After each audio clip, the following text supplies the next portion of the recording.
Hello guys, मैं आप सभी का आपके अपने YouTube channel SK MP board पर स्वागत करता हूं। तो लास्ट क्लास में हम वेक्टर पढ़ रहे थे। वेक्टर की हमने बहुत सारी प्रॉपर्टी कुछ चीज़ें पढ़ी थी, तो उसी को आगे हम कंटिन्यू पढ़ते हैं। और नेक्स्ट हमारा जो टॉपिक आता है, टॉपिक नहीं है, एक मतलब छोटा सा डिस्क्रिप्शन आप मान सकते हो, वो हम पढ़ने वाले हैं।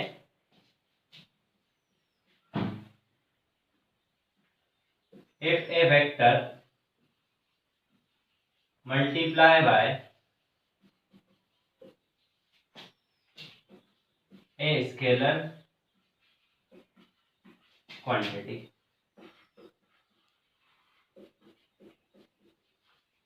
मतलब कोई वेक्टर है, उसको यदि हम कोई स्केलर क्वांटिटी से मल्टीप्लाई करें तो उस पर क्या इफेक्ट आएगा। जैसे मान लो वेक्टर ए है, ठीक है, और इसको मैं कोई स्केलर क्वांटिटी मान लो इससे मल्टीप्लाई कर देता हूँ लेमडा से, तो इस पर क्या रिजल्ट इसका मिलेगा वो हमें देखना है। ठीक है, तो मान लो सबसे पहले मैं वेक्टर ए बना लेता हूँ, तो ये मैंने मान लो वेक्टर ए बना लिया।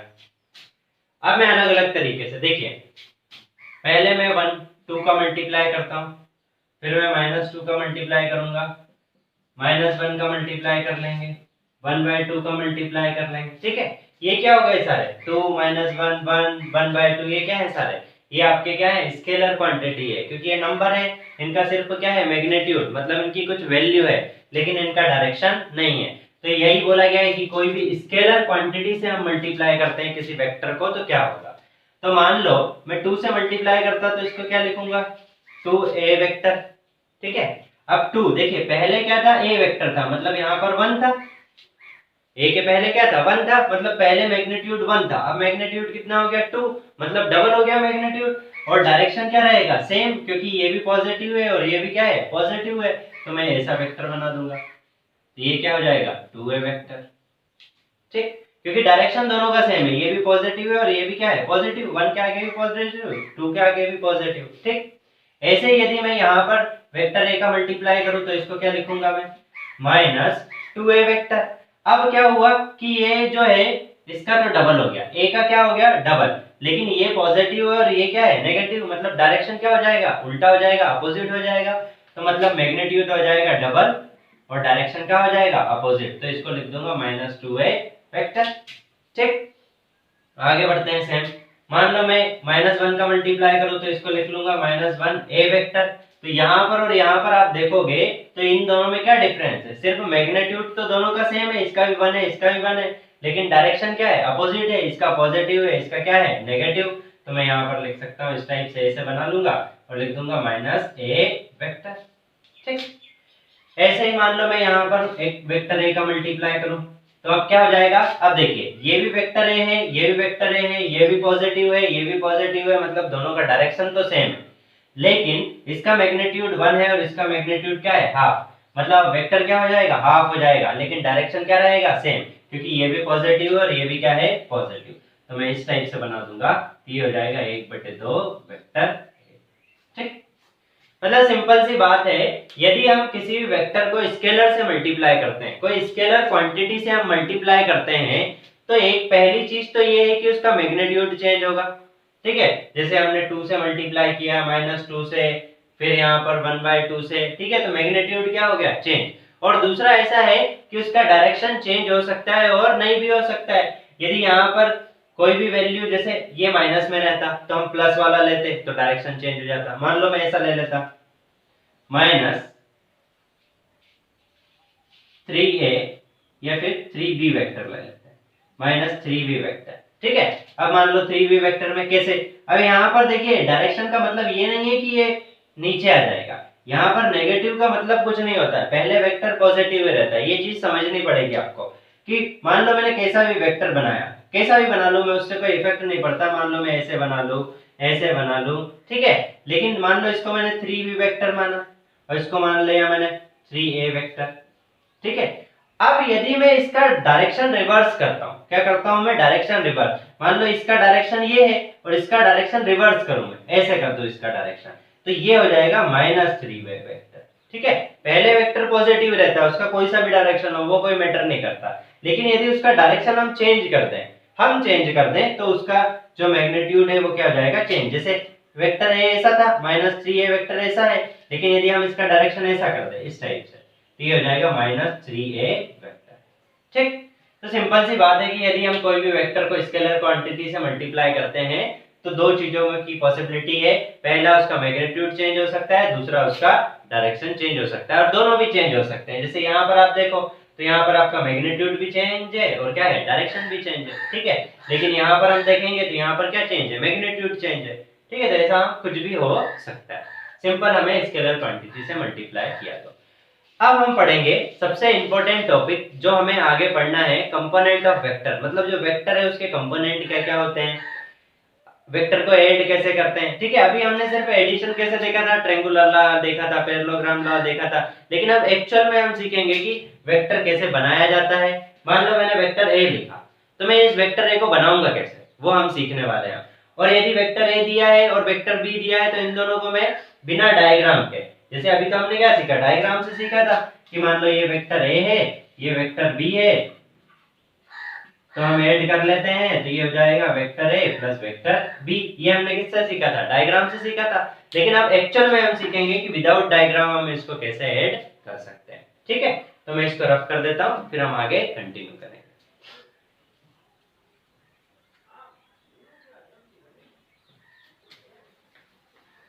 अब देखिए नेक्स्ट स्टार्ट कर रहे हैं हम कंपोनेंट ऑफ वेक्टर। वेक्टर के कंपोनेंट क्या क्या होते हैं, तो पहले हम इसको 2D से समझने की कोशिश करते हैं। दो चीजें मैंने बताई थी कि एक होता है 2D और एक होता है 3D। 2D मतलब क्या, कि जैसे हम कोई चीज बोर्ड पर बनाए, तो बोर्ड पर जो बनाया हुआ है कोई ऑब्जेक्ट, वो क्या रहेगा 2D, क्योंकि उसमें रहेगी लेंथ और उसमें क्या रहेगी ब्रेड्थ। जैसे मैंने यहाँ पर इस टाइप से ये रेक्टेंगल बना दिया। ठीक है, तो इसमें क्या है, ये तो हो गई लेंथ और ये क्या हो गई ब्रेड्थ, तो ये क्या है 2D है। लेकिन मैं इस बोर्ड की बात करूं तो ये बोर्ड क्या है, ये 3D है। क्यों 3D है, क्योंकि देखिए इसको मैं टच कर सकता हूं, इसे उठा सकता हूं, क्योंकि यहां पर आप देखोगे तो ये इसकी लेंथ हो गई, ये वाली इसकी हाइट बोल सकते हो आप। ठीक है, और ये जो कुछ मोटाई होगी उसकी, तो वो क्या हो गई ब्रेड्थ हो गई। तो यहाँ पर ये 3D हो गया क्योंकि तीन कंपोनेंट आ रहा है, लेकिन यहाँ पर दो कंपोनेंट आ रहे हैं तो ये होगा 2D। और सिंपल आप समझ सकते हो तो ऐसा बोल सकते हो कि जिन चीजों को हम टच कर सकते हैं या फिर कैरी कर सकते हैं उनको हम बोलते हैं 3D। ठीक है, अब आप बोलोगे सर घर तो 3D होता है तो घर को हम कैरी नहीं कर सकते हैं, लेकिन घर को भी यदि हम किसी क्रेन से या किसी चीज से चाहें तो हम शिफ्ट कर सकते हैं। ठीक है, तो कोई भी ऑब्जेक्ट हो उसको यदि हम टच कर सकते हैं, कैरी कर सकते हैं, तो उसको क्या बोलेंगे हम 3D। लेकिन 2D में हम सिर्फ चीजें ड्रॉ कर सकते हैं, सिंपल सी बात। ठीक, तो पहले हम 2D की चीजें समझना स्टार्ट करते हैं कि 2D में क्या होता है, दो चीजें होती है। जैसे मैंने यहाँ पर बनाया तो एक तो लेंथ है और दूसरी क्या है, ब्रेड्थ है। तो मैं इसको कैसे लिख सकता हूँ, मान लो मैं बनाऊं तो इस टाइप से मैं बना सकता हूँ कि ये मैं एक्स एक्सिस ले लूं, आपने 10th क्लास में पढ़ा होगा, और इसको मैं वाई एक्सिस ले लेता हूँ। ठीक है, तो ये 2D हो गया, एक ये डायरेक्शन और एक ये डायरेक्शन। 2D मतलब क्या, 2 डायमेंशन, डायमेंशन मतलब डायरेक्शन भी आप बोल सकते हो। तो यहाँ पर एक डायरेक्शन और एक डायरेक्शन ये वाला आ जाएगा। ठीक, अब क्या है कि मैं क्या करूंगा, एक्स एक्सिस को मैं हमेशा मानूंगा आई कैप, आई कैप। ठीक है, तो आई कैप क्या होता है ये हमने पढ़ा होगा, आई कैप हमने पढ़ा है। आई कैप क्या होता है कि कोई भी वेक्टर के ऊपर यदि हम कैप लगा दें तो उसको क्या बोलते हैं हम, यूनिट वेक्टर, यूनिट वेक्टर। जैसे मैंने ए के ऊपर कैप लगा दिया तो क्या हो जाएगा, ए वेक्टर। ऐसे ही मैं आई के ऊपर कैप लगा दूंगा तो क्या हो जाएगा, आई वेक्टर। मतलब इसका मैं कितना यूनिट लूंगा, 1 यूनिट। एक्स एक्सिस का कितना यूनिट लूंगा, 1 यूनिट, तो वो आई कैप हो जाएगा। तो मान लो मैं यहां तक लेता हूं तो ये क्या हो जाएगा, आई कैप। ऐसे ही y को मैं क्या बोलता हूं, j कैप। तो यहां से ये मान लो मैंने 1 यूनिट लिया तो ये क्या हो गया, j कैप। ठीक, ऐसा हमें सिंपल सिंपल चीजें समझना है, बिल्कुल धीरे धीरे हम चीजों को एनालिसिस करेंगे।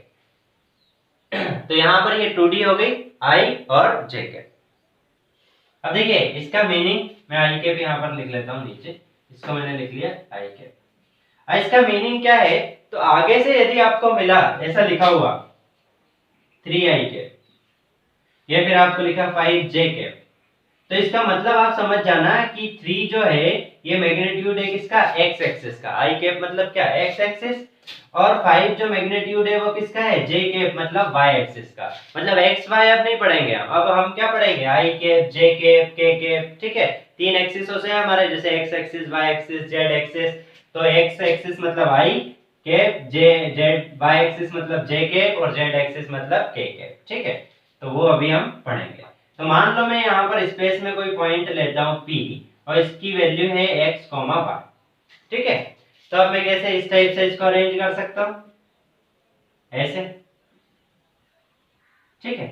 ये पॉइंट मैंने बना दिया। तो आप देखोगे तो ये क्या है, एक पैरेललोग्राम आपको लग रहा है, क्या लग रहा है, पैरेललोग्राम है, ठीक है। ये आई कैप है, ये जे कैप है, तो ये क्या हो जाएगा, आई प्लस जे कैप, ठीक है। अब मैं इसको क्या लिख सकता हूँ, ये जो लेंथ है इसको क्या लिख सकता हूँ मैं, x cap, x I cap, x I cap. क्यों, क्योंकि देखिए जो ये है, जो एक्स वैल्यू है, मान लो 3 है, 4 है, 5 है, ये एक्स क्या है, एक वैल्यू है। मान लो यहाँ पर कोई पॉइंट लूं मैं 5,3, या फिर मैं 3,5 ले लेता हूँ, जो यहीं पर लिख रखा है मैंने, 3,5 में कुछ पॉइंट लूं, तो मैं इस वैल्यू को क्या लिख दूंगा मैं, 3i। तो मतलब ये x क्या है, एक वैल्यू है कुछ, तो मैंने 3i कैप लिख दिया इसको। और यहां से यहां तक ये y को क्या लिख दूंगा मैं, yj कैप, ठीक। अब मुझे रिजल्टेंट निकालना है r निकालना है। तो r कैसे निकालूंगा मैं, सिंपल क्या लिख दूंगा, r का resultant equal to X I cap plus Y J cap, ऐसा लिख सकते हैं। हमने पढ़ा था कि रिजल्टेंट जो होता है पैरेललोग्राम में एडजेसेंट साइड के सम के बराबर होता है, ये हमने पढ़ा था। मान लो ये वेक्टर a है, ये वेक्टर b है, तो हम लिखते थे r वेक्टर बराबर vector a plus vector b। तो यही किया हमने, एक वेक्टर ये है, एक वेक्टर ये, दोनों को जोड़ दिया। तो हम 2D में सिंपली लिख सकते हैं r vector equal to x i cap plus y j cap. अब देखिए i कैप j कैप का यहाँ पर सिर्फ डायरेक्शन से मतलब है, मतलब मैंने आई कैप लिखा मतलब मैं एक्स डायरेक्शन की बात कर रहा हूँ, मैंने जे कैप लिखा मतलब मैं वाई डायरेक्शन की बात कर रहा हूँ, ठीक है। और कुछ मीनिंग नहीं। और ये एक्स वाई क्या है, ये वैल्यू है 3, 5, 4, कुछ भी हो सकती है, एक्स की वैल्यू, वाई की वैल्यू कुछ भी हो सकती है, ठीक है। जैसे मैंने मान लो ऐसा लिखा 5i प्लस 7j, ठीक। तो ये क्या हो गया, एक वेक्टर हो गया, ठीक है। ये ऐसे हमने बनाया वेक्टर को। तो यहाँ पर जो 5 मैग्नीट्यूड है वो किसका है, आई कैप मतलब एक्स एक्सिस का है, और जो 7 मैग्नीट्यूड है वो किसका है, जे कैप मतलब वाई एक्सिस का। ऐसा आपको समझना है, ठीक है। अब मुझे लगता है कि आपको 2D समझ में आ गया होगा कि मैं क्या कहना चाह रहा हूँ। इसी को आगे हम 3D में रिप्रेजेंट कर सकते हैं। अभी क्या देख रहे हैं हम, 2D मतलब एक डायरेक्शन है, दो डायरेक्शन है, अब 3 डायरेक्शन आ जाएंगे, मतलब 1, 2 और एक z एक्सिस। 3D की हम बात करेंगे, ठीक है। तो अब मैं इसको रफ कर देता हूँ। ये सारी चीजें आपको नोट डाउन नहीं करनी है, ये मैंने सिर्फ समझाने के लिए आपको बताया था एक्चुअली में। अब जब हम 3D पढ़ेंगे तो आपको सारी चीजें समझ में आनी चाहिए, ठीक है। तो मैं इसको सिंपली रफ कर देता हूँ। एक और चीज बता देता हूँ मैं यहाँ पर, कि जब भी मैं यूनिट वेक्टर की बात करता हूँ, ठीक है, जैसे किसी के ऊपर कैप लगा है तो वो यूनिट वेक्टर है। तो आपको ऐसा ही मानना है कि मान लो मैंने 3 एक्सिस बनाए, ये मान लो x लिखा है, x एक्सिस, ये मान लो y एक्सिस है, और ये क्या है, z एक्सिस। तो मैं z x एक्सिस को क्या लिखूंगा, इसको मैं मान लो यहां से यहां तक की लेंथ लेता हूं तो मैं लिख दूंगा आई कैप। y एक्सिस को मैं एक यूनिट लूंगा तो इसको लिख दूंगा मैं j कैप। और यदि मैं z एक्सिस का एक यूनिट लेता हूं तो मैं इसको लिख दूंगा k कैप, ठीक है। x एक्सिस को हम बोलेंगे आई कैप, y एक्सिस को बोलेंगे j कैप, और z एक्सिस को बोलेंगे k कैप, ठीक। इतना सभी को समझ में आ गया। अब हम आगे बढ़ते हैं नेक्स्ट में, 3D रिप्रेजेंटेशन हम इसका देखते हैं कि 3D में हमें यदि वेक्टर निकालना हो तो कैसे हम फाइंड आउट करेंगे, ठीक है। ये सारी चीजें आपको नोट नहीं करना है, ये सिंपल समझने के लिए था, लेकिन अब जो हम लिखने वाले हैं वो सारी चीजें आपको नोट डाउन कर लेनी है।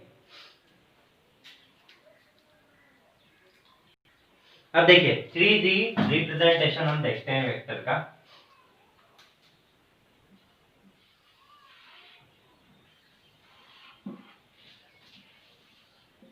इसको मैंने माना है y एक्सिस, ये आपका हो गया x एक्सिस, और ये हो गया आपका z एक्सिस। ठीक है, अब मैंने स्पेस में कोई पॉइंट लिया है, मान लो यहाँ पर मैं कोई पॉइंट लेता हूँ P और इसकी वैल्यू है x, y, z। मतलब x एक्सिस x है, y एक्सिस पर y पर कट कर रहा है और z एक्सिस पर z पर कट कर रहा है। ठीक है, अब ये आपको दिखेगा कैसे, ये आपको विजुलाइज करना है कि y एक्सिस तो ये हो गया, x एक्सिस तो ये हो गया, अब सॉरी y एक्सिस ये हो गया, z एक्सिस ये हो गया, तो x एक्सिस कहाँ होगा, तो यहाँ पर x एक्सिस होगा ऐसा। ठीक है, तो ये 3D आपको दिखेगा, x x y और z।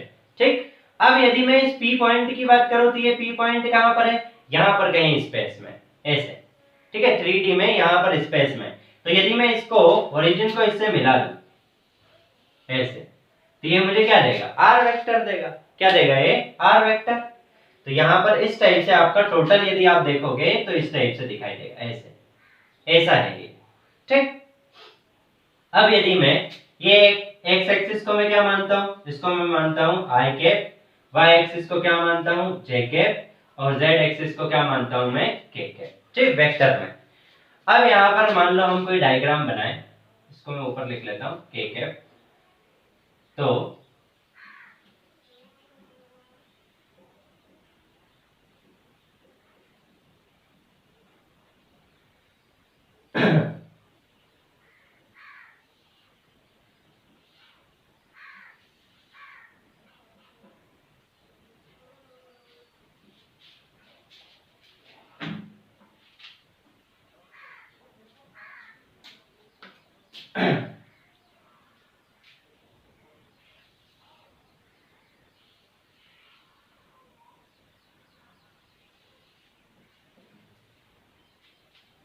ये थोड़ा सा यहाँ से हम इसको y एक्सिस पर मिला देंगे और ये यहाँ से। ठीक है, अब यहाँ पर आप देखोगे तो आपको क्या है, एक बॉक्स दिखाई देगा। मतलब ये जो है 3D रिप्रेजेंटेशन में इसे में आपको बॉक्स दिखाई देगा। अब क्या होगा, हमें यदि 3D रिप्रेजेंटेशन में वेक्टर निकालना है, हमने P पॉइंट का क्या निकालना है, वेक्टर, तो हमें क्या निकालना पड़ेगा, ये r फाइंड आउट करना पड़ेगा, हमें r वेक्टर निकालना पड़ेगा। ठीक है, तो उसके लिए हम क्या कर सकते हैं, सबसे पहले मान लो मैं नाम दे देता हूं इसको a, इस पॉइंट को a नाम दे दिया, यहाँ पर b, फिर c, फिर d, उसके बाद में e, f, और इसको हम दे देते हैं o।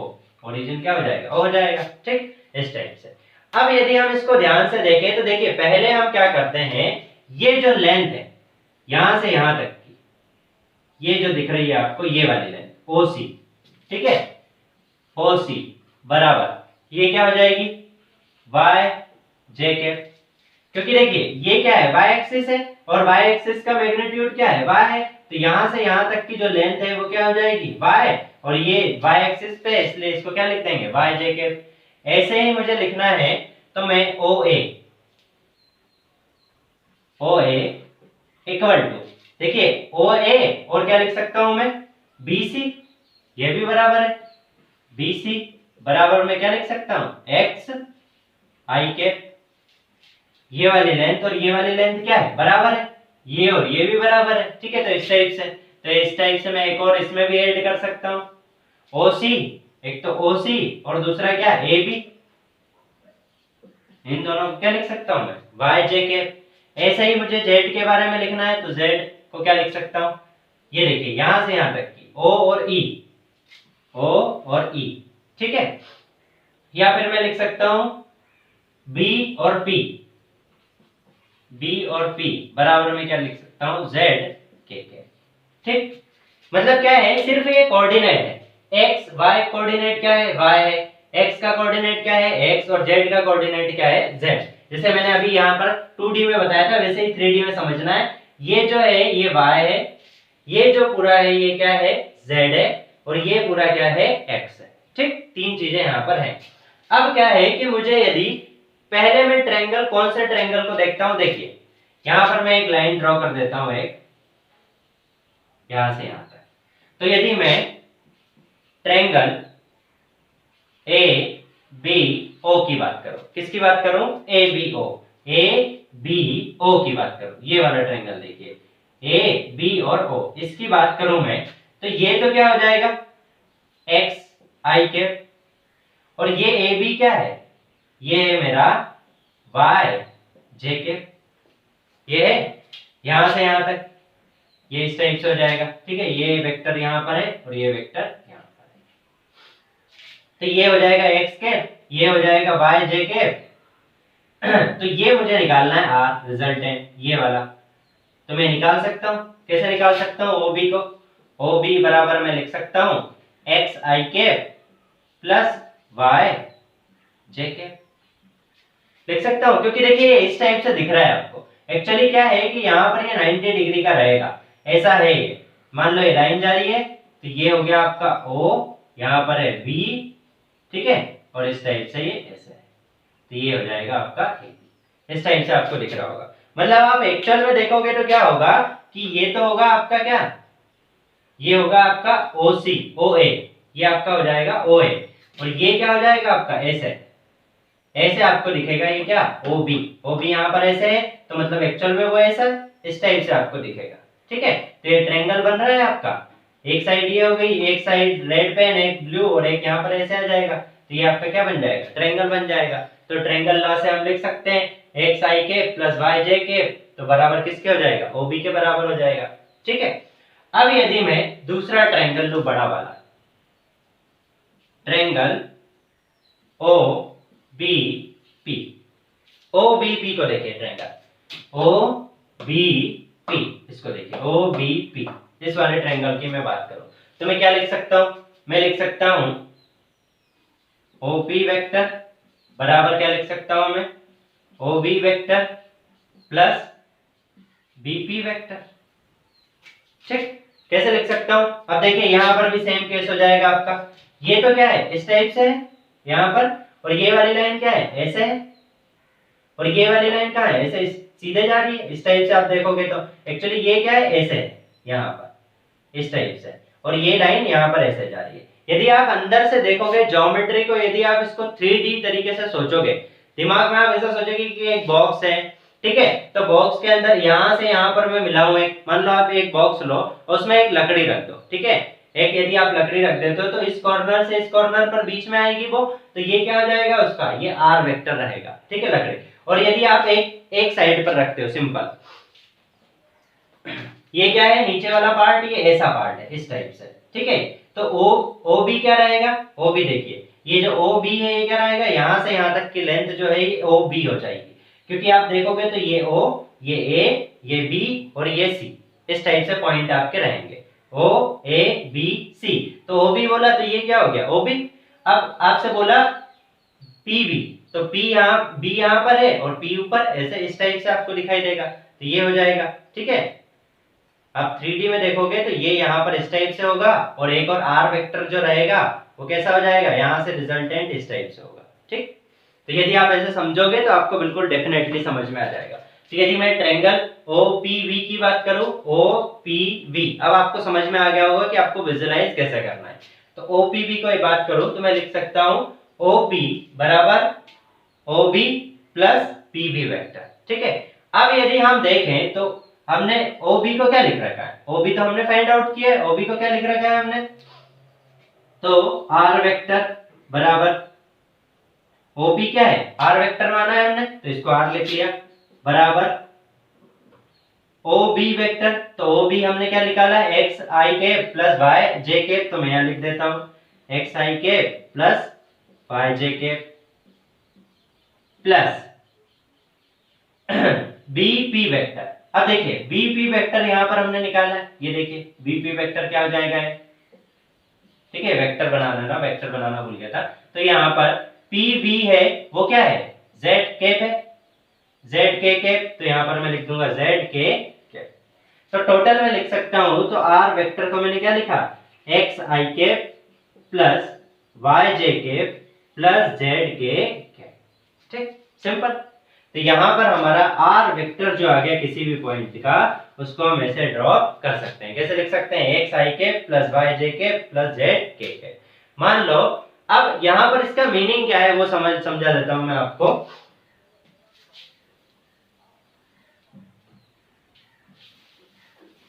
मान लो एक्स वाई जेड की कोई वैल्यू है, मान लो हम यहाँ पर मान लेते हैं 3, 5, 6, एक्स वाई जेड को हम क्या मान लेते हैं 3, y 5, 6। अब आपसे बोला कि इस पॉइंट का आपको वेक्टर लिखना है। क्या लिखना है आपको? वेक्टर लिखना है। तो आप कैसे लिखोगे? आर वेक्टर बराबर 3i कैप। 3i कैप क्यों लिखा हमने? क्योंकि जो x, देखिए x एक्सिस पर वैल्यू कितनी है 3, तो 3i कैप लिख दिया हमने। y एक्सिस पर कितनी है 5, तो j कैप लिख दिया हमने, प्लस 6 क्या लिख दिया हमने k कैप। मतलब कोई सा भी यदि आपको वेक्टर दिया हुआ है, तो कोई सा भी पॉइंट दिया हुआ है आपको, तो उससे आप वेक्टर लिख सकते हो। ठीक है, तो ये हमने यहाँ पर वेक्टर लिख लिया। अब यदि हमने इस वेक्टर का क्या चाहिए? मैग्नीट्यूड चाहिए। ये तो क्या बता रहा है? डायरेक्शन बता रहा है कि x एक्सिस में 5 है, ठीक है, यहाँ पर x एक्सिस में 3 है, y एक्सिस में कितना है 5 है, और z एक्सिस में कितना है 6। लेकिन यदि हमें इसका मैग्नीट्यूड निकालना है, मतलब हमें क्या निकालना है? वेक्टर r का मॉडुलस निकालना है हमें। तो हम क्या करेंगे? अंडर रूट में लिखेंगे X square plus Y square plus Z square. मतलब यदि हमें इसका मैग्नीट्यूड निकालना है तो simple X square plus Y square plus Z square कर देंगे। तो यहाँ पर आप इसका मैग्नीट्यूड भी निकाल सकते हो। तो आर का मैग्नीट्यूड यदि आपको निकालना है तो सिंपली आप 3 का स्क्वायर कितना हो जाएगा? तो मैं यहाँ पहले लिख लेता हूँ। 3 का स्क्वायर प्लस वाई कितना है 5 का स्क्वायर प्लस जेड कितना है 6 का स्क्वायर। इसको आप सॉल्व कर लेंगे तो 9 प्लस 25 प्लस 36। इसको आप सॉल्व कर लेना, जो भी आंसर आएगा वो क्या आ जाएगा? आर का मैग्नीट्यूड आ जाएगा। तो इस टाइप से आप, यहाँ पर हमने क्या सीखा? यहाँ पर हमने ये सीखा कि हमें कोई एक पॉइंट दिया है, ठीक है, 3D में कोई पॉइंट दिया है, तो हम उससे वेक्टर कैसे लिख सकते हैं? तो सिंपल हम इस तरीके से वेक्टर लिख सकते हैं, ठीक है। और उसका मैग्नीट्यूड पूछा तो मैग्नीट्यूड भी हम फाइंड आउट कर सकते हैं। तो यहाँ पर ये हमने 3D रिप्रेजेंटेशन सीख लिया। अब यहाँ पर आपसे बोला गया था कि कंपोनेंट ऑफ वेक्टर। तो यहाँ पर आपने बोला कि सर आपने कंपोनेंट तो पढ़ाया ही नहीं, सब कुछ पढ़ा दिया इतना, लेकिन कंपोनेंट तो बताया नहीं कि वो क्या क्या है। तो यहाँ पर आप देखोगे तो आपके पास दो कंपोनेंट आ रहे हैं। पहले तो क्या क्या कंपोनेंट आ रहे हैं? दो कंपोनेंट हम इनको बोलेंगे स्केलर कंपोनेंट, और दूसरा हम बोल देंगे वेक्टर कंपोनेंट। कंपोनेंट मतलब क्या होता है? पार्ट, छोटी छोटी चीजें, ठीक है। तो स्केलर कंपोनेंट तो मैं बोल सकता हूं, तो वो हो जाएगा एक्स वाई और जेड। ये स्केलर है क्योंकि ये वैल्यू है, इनमें कोई डायरेक्शन नहीं है। लेकिन यदि वेक्टर कंपोनेंट में बोलता हूं तो मैं बोल सकता हूं X I cap, Y J cap and Z K cap. तो ये क्या हो जाएंगे? Vector component. तो यहाँ पर ये हमारे क्या हो गए? कंपोनेंट, ठीक। तो इतना सभी को समझ में आ गया। अब आपसे मान लो कोई पॉइंट पूछा है, मान लो आपसे बोला कि y डायरेक्शन में इसका कंपोनेंट बताओ, वेक्टर कंपोनेंट, y का वेक्टर कंपोनेंट, तो आप इसको क्या बोल दोगे? 5j के, सिंपल सी बात है। z कंपोनेंट आप बताओ, तो z का कंपोनेंट आपको बताना है तो क्या बोल दोगे आप? 6 k के। तो ये आपके हो जाएंगे वेक्टर। स्केलर तो सिंपल, जो पॉइंट दिए वही स्केलर कंपोनेंट हो जाएंगे, ठीक है। इतना सभी को समझ में आ गया। अब इससे हम बहुत अच्छी प्रॉपर्टी निकालना सीखेंगे, मतलब वेक्टर बनाना हमने सीख लिया है। एक्चुअली जो हम स्टार्टिंग से पढ़ रहे थे वो आज हमने सीखा है। आज हमने वेक्टर बनाना सीख लिया। अब हम वेक्टर को सिंपल ऐड करना, सब्ट्रैक्ट करना सीखेंगे, ठीक है। अब मैं इसको रफ कर देता हूं, आप नोट डाउन कर लेना वीडियो पॉज करके।